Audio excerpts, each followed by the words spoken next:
Hey guys, today on Enjoy the Bourbon, we scored this bottle of Blanton's. And if you never had Blanton's, I haven't had Blanton's, you're gonna find out today. Is it worth the hype? And should you buy Blanton's?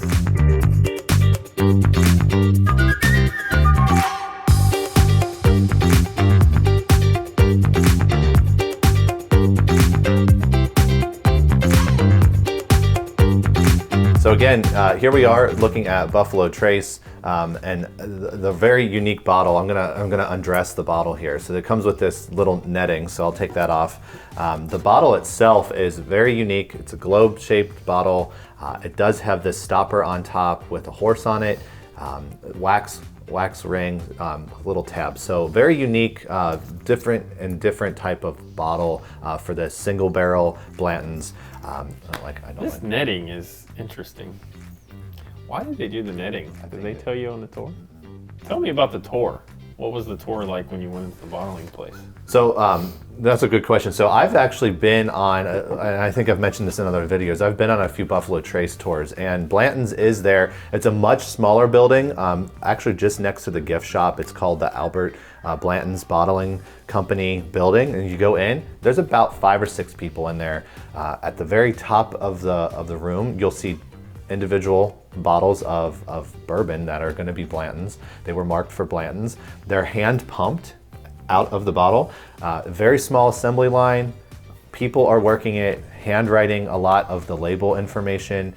Everything that is Blanton's comes from Warehouse H out of the Buffalo Trace Distillery. Elmer T. Lee, which is a different type of bourbon, but he was also a distiller, master distiller. He worked in a lot of different jobs within Buffalo Trace, or the different companies that it was in the past.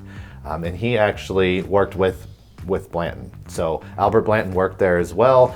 He was a bit of his mentor. Elmer T. Lee, as part of passing on the legacy, which bourbon is just steeped with legacy. He created this in 1984. As they're saying, it's one of the original single barrel bourbons. Now, single barrel isn't technically a legal term within the bourbon, I guess, purity laws and whatnot within the United States, but it does mean something. It is definitely not a blend. So this comes from a different barrel, or a single barrel, I should say, and every bottle is going to be different. So Jon and I both got a bottle, and looking at the differences here, as I was mentioning, a lot of stuff is handwritten on here. So they actually have the date that this was bottled, which was October 6th of this year of 2020. Mine was bottled about a week and a half later on the 14th. And I've opened my bottle at home, and I've had a few glasses out of it. So I'm really curious to see, because every bottle is going to be different. I mean, that's true with most any bourbon, even the blends that you would get from Buffalo Trace. But I'm really curious to see how close these two are, because, not the same barrel, but same warehouse, kind of that honey pot. Hand selected. I've never had Blanton's before. I've heard all the hype. It's kind of hard to get. So as I understand it, there's 3 different types of Blanton's. This is the original Blanton's, right, Right, Eric? that's right. Mm-hmm. It runs 93 proof. So if you don't know what proof is, proof basically, if you divide by 2, that's the percentage of alcohol. Right. So they also have special blend, which is 80 proof. Mm-hmm. So 80 proof would obviously be 40% alcohol. Then you have Gold Cask, which is 103 proof. So they have 3 different variations of Blanton's. This, what we're trying today, is the original. That's right. Blanton's. And Jon, a little bit more on that. The gold is rare to find. I mean, Blanton's itself, good luck. We were so lucky. We went down, like we had showed you, to the distillery, not knowing really what they were going to have for sale. You can usually always get Buffalo Trace from the gift shop. That's that's going to be there. That's their staple. But they'll rotate some of their other more hard to find bourbons that you just couldn't go to the liquor store. I don't know the last time I've seen Blanton's at the liquor store myself. It's probably been about 3 years ago or so. So we happened to walk in, and one of the volunteers or one of the people working when we checked in told us that Blanton's was on sale today. I mean, it was like Christmas came early, so that was really exciting for us. Yeah, and they take your ID at the distillery, so you can't buy a whole bunch and then sell it on the internet. Yeah, that's right. So they limit it to us to each one bottle per driver's license, and then they put you on a list, so we can't go back for like 2 or 3 months. Something like that, yeah. I find this bottle really interesting because, I mean, it's just so ornate. It's got the little jockey on the top. It's got these little tabs down the side. Like it's a really different looking bottle. What else does it have on there, John? It's got that letter thing with the actual T. Yeah, so every one of the stoppers is going to have a letter on it, and down here it's usually on the bottom, but it's part of the horse. It's really hard to see, but they all have them, and it spells out. If you collect enough of them, you can spell out Blanton's. There's actually a big that started about. It was probably about 15 years after they first bottled Blanton's that they started to make these collector's items. You could actually just go down when we were there. You could just buy the toppers separately, but that's cheating. Cheating. Yes. Yeah. So the way to really do it, I guess, would be you find the unicorn bottle of Blanton's. You look for the different letters there, and then they actually will sell you the parts of the bourbon barrel, and they've drilled out little holes, and then you can place this on there. And then like if you had like a mantle or somewhere in your man cave or whatnot, like folks I've seen have collected them, put them there, and then they'll put their different bottles of Blanton's up.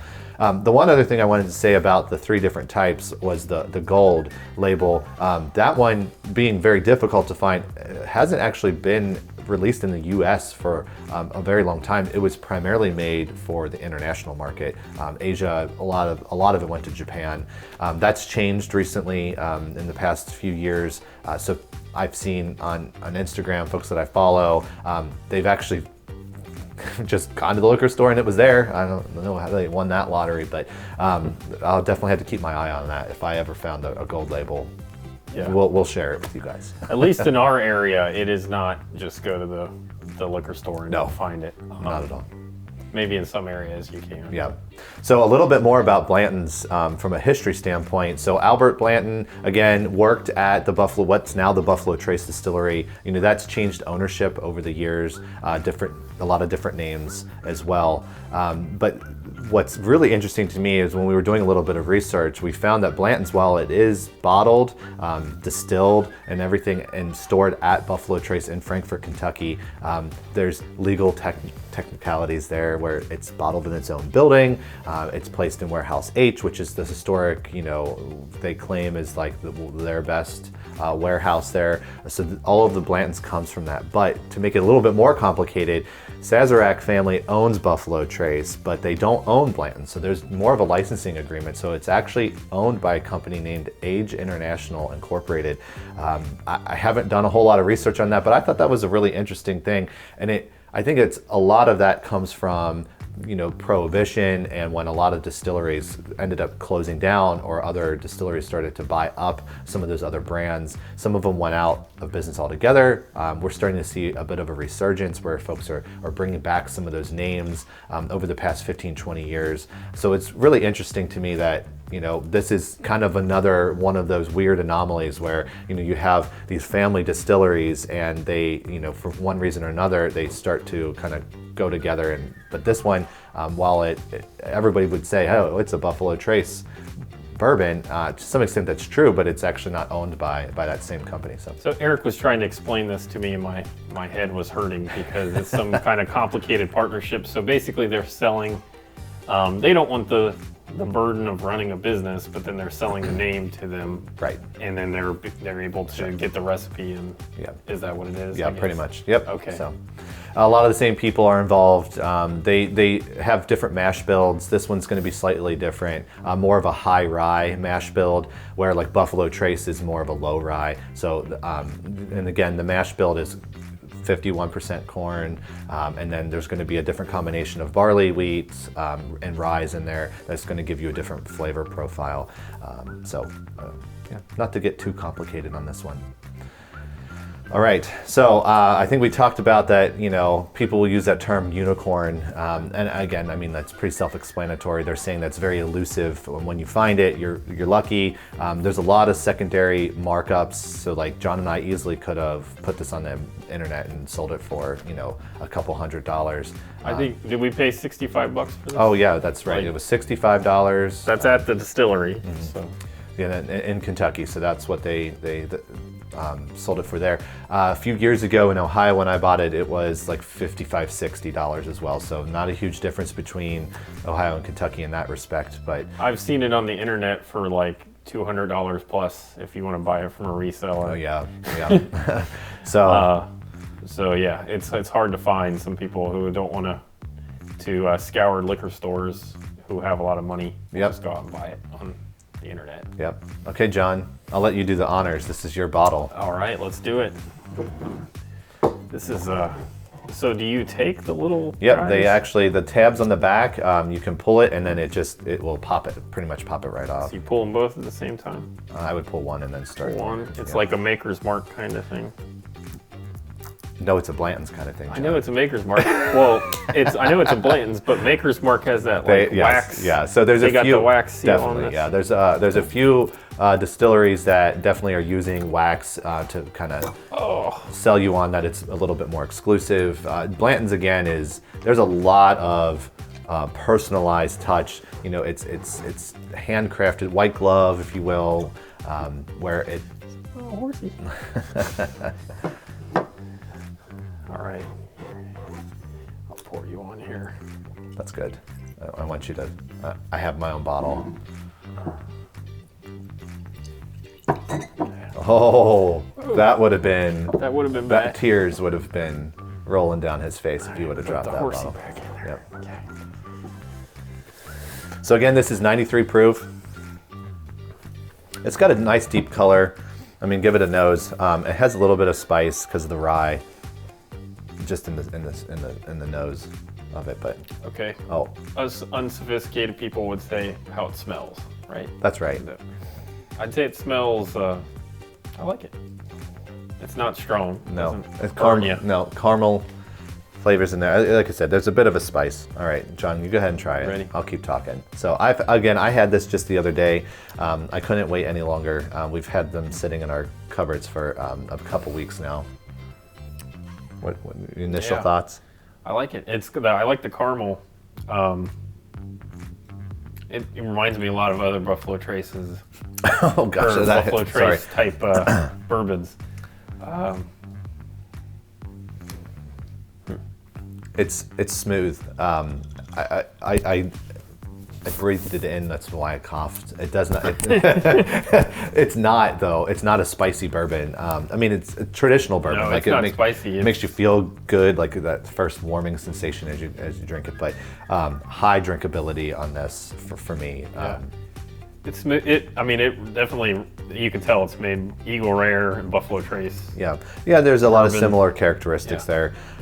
And so a couple years ago when I bought my bottle, my dad actually had a bottle as well, and I remember trying it. And again, it's single barrel, so if you're not getting the actual two bottles that were from the same barrel, your flavor profiles are going to be different. And I do remember that like mine tasted, it had almost like probably slightly sweeter flavor in mine, and my dad's bottle was a little bit more bitter, and he was letting some of our other family members try it, and it was their first time, and I remember them just being like, they didn't like it, and I was shocked, and then I tried it, and I was like, I ended up having to tell my dad, I was like, that bottle just, and that's the beauty and the appeal really of bourbon in general, but especially like single barrel and a Blanton's, it is going to be different every time that you try it. So it's like it's got a candy kind of like caramel. I don't know how to describe it. You can definitely tell that it's like Weller, Eagle Rare, Buffalo Trace are all in the same family, but it's more. I could tell the difference between this and the Eagle Rare and Weller Antique 107 and Buffalo Trace. Yeah, I mean, even our palates, which aren't refined, we're not trained. I mean, like, it doesn't take that level of experience to kind of taste the difference. talked about Weller Antique a ton, and like the mouth feel on this isn't the same. Like that one definitely has, because it's more of a weeded bourbon. So that one has like a different, just a different overall texture in your mouth, how it coats your tongue and whatnot. And this doesn't do that. This is crisp. I think it's a decent way to describe it. Yeah, there's no big burn with this. Not at all. It's very smooth. Yeah. So, all right. So, overall, like again, Blanton's this unique bottle. We've got the really cool stopper with the letter on there. So Jon is now on his way to Blanton, spelling out Blanton's, and he's got one bottle. Maybe I'll give him mine because I believe mine is N. So I didn't keep my original one because I thought, how many times am I really going to spend $60 on a bottle? Probably often now that we have this channel, but at the time I wasn't thinking that, and also it was just one of those things where it's hard to find. So for me, I wasn't going to be one of those cheaters. So Eric and I have been working on a website called enjoythebourbon.com, and we just filled out our recommended gear page on that website. So we've listed out different bourbon accessories, different bourbon ice. Actually, these glasses themselves are out on the website. We're going to start filling that out with bourbons that we recommend and kind of beginner's guides, and we really want it to be a resource for everybody who's new to bourbon. So go check that out. We'll put the link in the description below. Yeah, well, help us definitely support this channel. Our families have been generous with some of the things that they've gifted us. Jon and I, enjoy doing this. But yeah, that recommended page, I think, really kind of stemmed from some of the videos. People were reaching out to us and saying, "Oh, hey, would you recommend this?" Or, "I'm at the liquor store. Could you help me? These are the options." Or, "What kind of glass should I wear? What kind of glass should I drink out of?" And we're going to tell you all the time on this channel is that you really do you. There's no right or wrong way to really enjoy the bourbon. So, but still people are coming to us for recommendations. So we're happy to point people in that right direction. So as Jon mentioned, the website's enjoythebourbon.com. You'll see some articles that we've written so far. We'll continue to post out there on that. But then check out that recommended gear section, and it's going to have a bunch of different bourbon accessories. Yeah. Cool. All right. Well, cheers. Cheers. Enjoy the bourbon. Enjoy the bourbon.